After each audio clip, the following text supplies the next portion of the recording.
HNSS superintendent engineer పాండురంగయ్యను సన్మానించిన జిల్లా collector doctor సిరి పదవి విరమణ చేసిన హెచ్ఎన్ఎస్ఎస్ సూపరింటెండెంట్ ఇంజనీర్ పాండురంగయ్య సేవలు ప్రశంసనీయం అని జిల్లా కలెక్టర్ డాక్టర్ సిరి పేర్కొన్నారు. ఈ సందర్భంగా శనివారం పదవి విరమణ చేసిన ఎస్ఈ పాండురంగయ్యను కలెక్టరేట్లోని కాన్ఫరెన్స్ హాల్లో జిల్లా అధికారుల సంఘం ఆధ్వర్యంలో ఏర్పాటు చేసిన కార్యక్రమంలో పాండురంగయ్యను జిల్లా కలెక్టర్ ఘనంగా సన్మానించారు. ఈ సందర్భంగా జిల్లా కలెక్టర్ మాట్లాడుతూ పాండురంగయ్య విశేషమైన సేవలందించారని కొనియాడారు.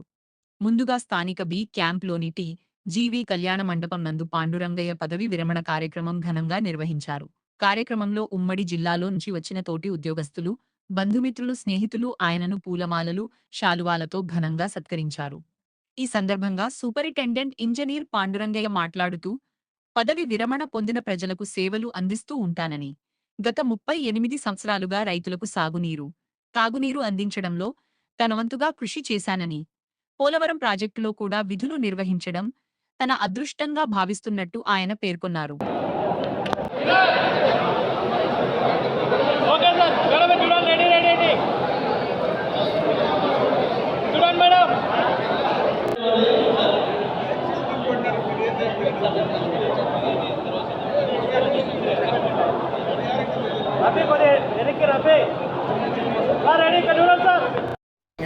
Superintendent engineer HNIs circle 1 Kurnool నందు సర్వీస్ 38 సంవత్సరాలు సర్వీస్ చేసి ఈరోజు సూపర్ యాన్యుయేషన్ 62 ఇయర్స్కి రిటైర్ అవుతున్నాను.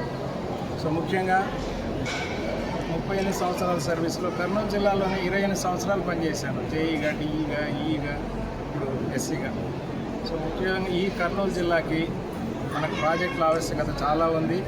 8 లక్షల ఎకరాలకు గాను కేవలం 2,90,000 ఎకరాలు మాత్రమే స్థిరీకరించబడింది.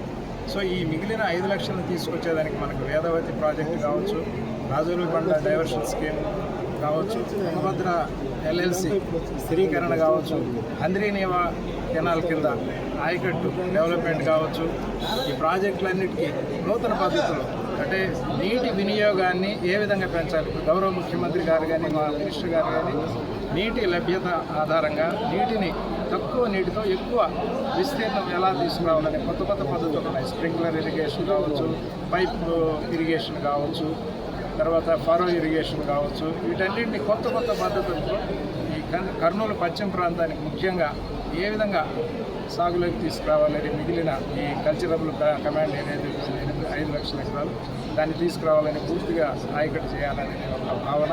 ఇప్పుడు మనకు ఉన్నటువంటి 28 జిల్లాల్లో అత్యంత తక్కువ ఇరిగేషన్ లభ్యత ఉన్న జిల్లా కర్నూలు జిల్లాగా ఉంది.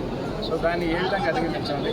తర్వాత నాకు మరిపురాని సంఘటన ఏమంటే హంద్రీనేవా ఆ రోజు 2012లో ఇది మోటార్లు పనిచేస్తాయి లేదా 8 లిఫ్ట్లు అయితే కానీ అనంతపూర్ పోదన్న అపనమ్మకంతో ఉన్నటువంటి సంఘానికి, సమాజానికి, తర్వాత అధికారులకి 2012లో నా నేతృత్వంలోనే ట్రయల్ రన్ సక్సెస్ఫుల్గా చేసి 2 పంపులతో నీళ్లు పంపించాము జీడిపల్లికి.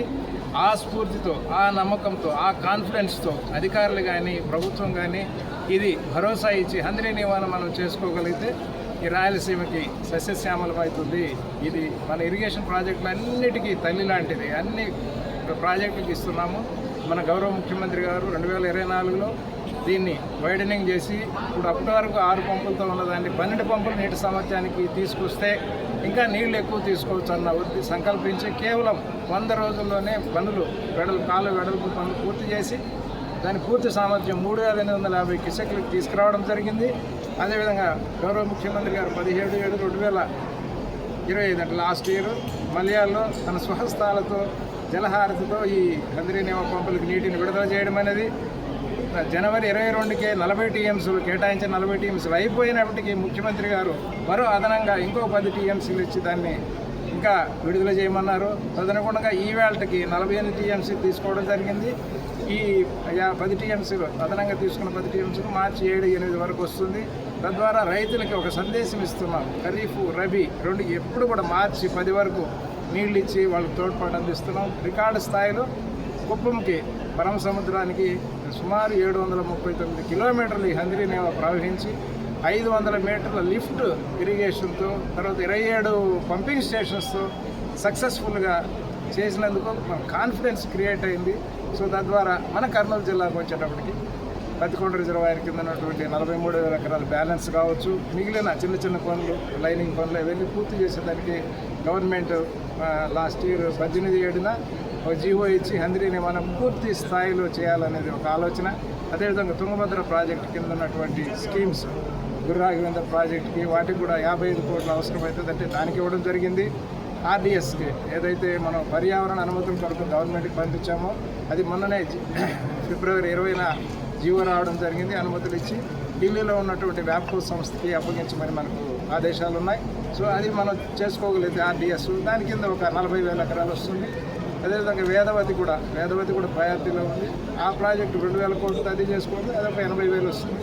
సో ఈ విధంగా చూస్తే పశ్చిమ ప్రాంతమైన కర్నూలు జిల్లాకి ఖచ్చితంగా నీటి లభ్యత ఉన్న దృష్ట్యా ఆయకట్టుని డెవలప్ చేసి నీటిని అందించి ఈ ప్రాంతానికి అభివృద్ధి చేయాలని ప్రభుత్వం ఆలోచన. తదనుగుణంగా అధికారులుగా నా పీరియడ్లో నేను చేయవలసిందల్లా చేశాను. నా తర్వాత వచ్చేవాళ్ళు ఆ లెగసీ అది కంటిన్యూ చేస్తారని విశ్వసిస్తున్నాను.